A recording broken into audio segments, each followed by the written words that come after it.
put the motor back in with you guys, without you guys. But I did film it, but there's no reason for me to put it up on YouTube because there's a lot of cursing and a lot of swearing because there's a step I missed. I forgot to put all the body mount bushings back in, so I had to take it back out and put all the bushings back in because my rules say that you have to have the rubber bushings between subframe and frame. So that's now been rendered and fixed, and it's in. So now we have our burnt motor inside of this car, and a couple things have to change, mainly being wiring. Now I have done a lot of wiring simplification to these newer motors. I'm going to see if it works. I think it still needs a little bit of fine tuning, so we're going to have to pull in another car that is not touched and kind of probe where I need my positives and negatives. But basically, all the factory wiring that I had inside this car, it is pretty much garbage. So all this right here, we're just going to basically just cut it right out. So all you guys that are scared of wiring, you might want to turn away because there's a lot of wiring to be cut off of this. We're going to remove all the wiring from inside and all the wiring underneath until we basically have a car with 0 wires. Now, why do I want 0 wires? One is because I do not want to get confused between the old harness and the new harness because there is a big difference between the two. And one, I hate wiring just as much as the next guy, so as much wiring as I can take out, we're going to take out. But I think it's too much wiring for wire cutters. I think we need to use the mini cut and a grinding disc to cut through these harnesses. But stick with us and we'll get all this done. What we got to do is put the top motor mount back in. We got to hook up all of our negatives. We're going to throw our aftermarket shifter into this car, so the factory shifter we will take out without breaking it, hopefully. We got to put a rad back in. We got to hook up all of our power steering lines again. So there's still quite a bit of work to be done to this car to get it ready to go. But stick with us.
So that didn't work out very good.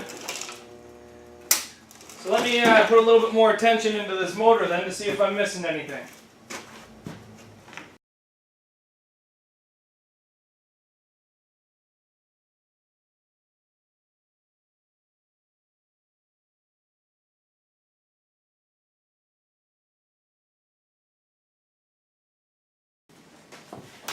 The dead battery was now replaced with my transport truck battery.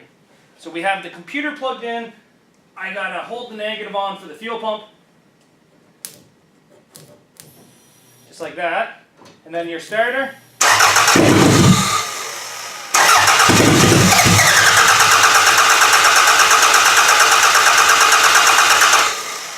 She's a little cold.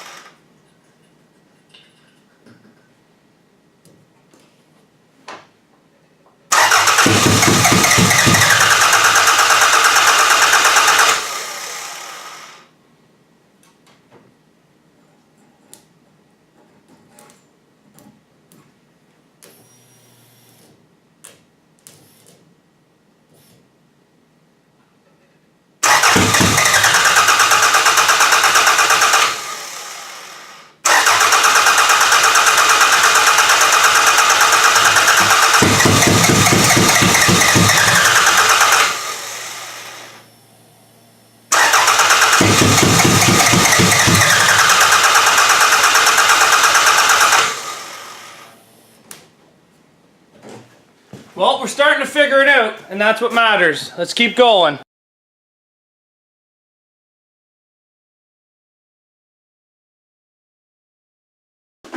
So what we've done is we've changed out this sensor. I was trying to use the older Camry's map sensor here on the back, and I just switched to the newer Camry, thinking that would make a difference, and I was right. And I've also tacked down the negative a little bit better, so that way I'm not holding everything kind of thing. So let's get the computer plugged in. Oh, that's the starter. This one's the computer. And we'll give her some fuel.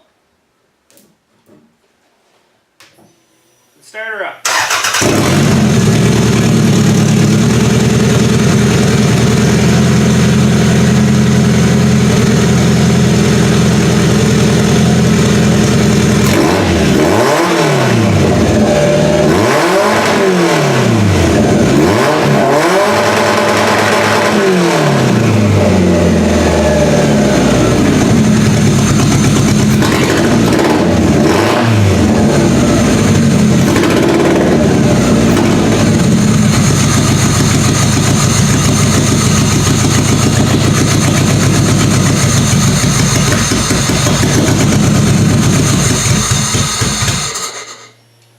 So it still sounds like it's over fueling, and it's probably because I'm missing something, but I haven't really clued into what I'm missing yet.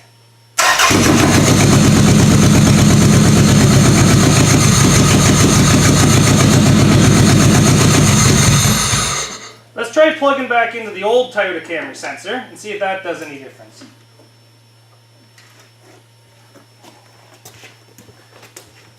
I don't think it will run on this one.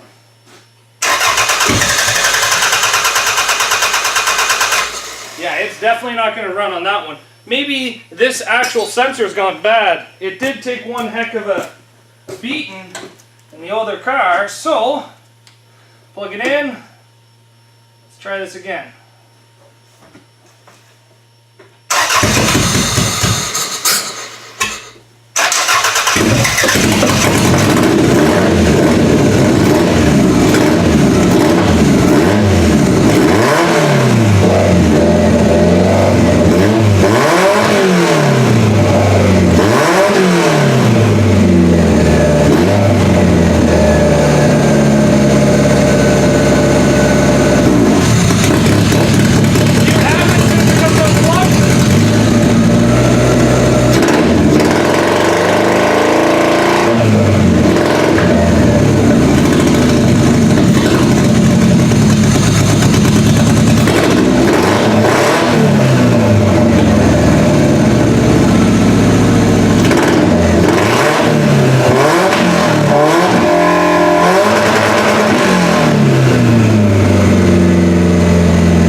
as long as I want to run this. One, because I don't have a rad and do it, and two, we're in a confined space. And it's going to make breathing much, much harder than what it is right now. So the motor's in there and it runs. Voila! So basically all we got to do now is we got to put a different tank bracket in there because this tank bracket doesn't fit this tank. So I'm just going to switch it all out. We're going to put a different battery box into this because it doesn't hold my transport truck battery, which I think I need a bigger battery to turn this motor over. We're going to put our shifter into this, we got to put the rad into this, we got to put the strut into this. We're going to weld some threaded rod into the front of it because this was built to go one place and now it's not going there. So it's still going to be bone stock other than a little bit of threaded rod and a gas tank protector now. But all's going great. I'm super happy this thing runs.